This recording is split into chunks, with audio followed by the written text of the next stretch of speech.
दोस्तों, आप भी अगर प्रभु श्री राम में श्रद्धा रखते हैं तो वीडियो को लाइक करें और चैनल को सब्सक्राइब जरूर करें। जय श्री राम। बहुत समय पहले अयोध्या नगरी में इक्ष्वाकु वंश के राजा दशरथ राज करते थे। उनकी 3 रानियां थीं, कौशल्या, सुमित्रा और कैकेयी।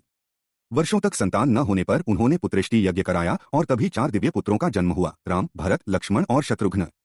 राम, जो कौशल्या के पुत्र थे, असाधारण तेज और मर्यादा से संपन्न थे। लक्ष्मण सदा उनके साथ रहते। भरत और शत्रुघ्न अपने अपने भाई के साथ रहते थे। चारों भाइयों में गहरा स्नेह और अद्भुत एकता थी।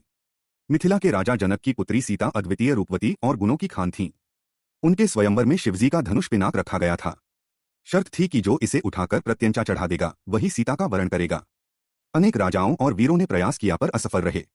तभी राम ने गुरु विश्वामित्र की आज्ञा से धनुष उठाया और सहज भाव से प्रत्यंचा चढ़ाते ही वह धनुष टूट गया।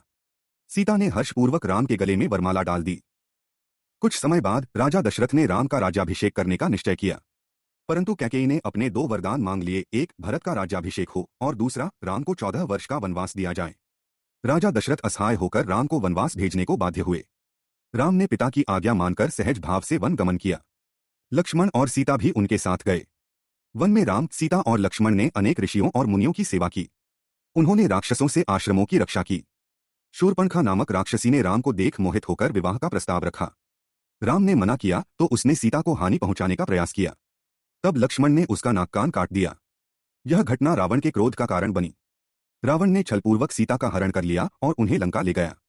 राम और लक्ष्मण दुहक में भटकते हुए सीता की खोज करने लगे। तभी उनकी भेंट वानरराज सुग्रीव और हनुमान से हुई। राम ने सुग्रीव की सहायता की और बाली को पराजित कर उसे राज्य दिलाया। इसके बदले सुग्रीव ने सीता की खोज में वानरों को भेजा। हनुमान समुद्र लांघकर लंका पहुंचे, अशोक वाटिका में सीता से मिले और उन्हें राम का संदेश दिया।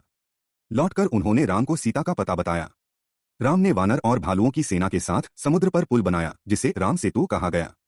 लंका पहुंचकर उन्होंने रावण से भीषण युद्ध किया। मेघनाद, कुंभकर्ण जैसे पराक्रमी योद्धा पराजित हुए। अंततः राम ने रावण का वध किया और सीता को मुक्त कराया। 14 वर्ष का वनवास पूरा कर राम, सीता और लक्ष्मण अयोध्या लौटे। भरत ने पहले से राम की खड़ाऊ को सिंहासन पर रखकर शासन किया था। राम के आगमन पर अयोध्या में दीप जलाए गए और हर्षोल्लास से उनका राज्याभिषेक हुआ।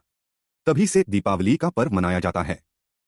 राम ने आदर्श शासन किया जिसे रामराज्य कहा गया। उनके राज्य में कोई दुहक, रोग, अन्याय या भय नहीं था। राम, सीता, लक्ष्मण और भरत की कथा आज भी धर्म, त्याग और मर्यादा का सर्वोच्च उदाहरण है।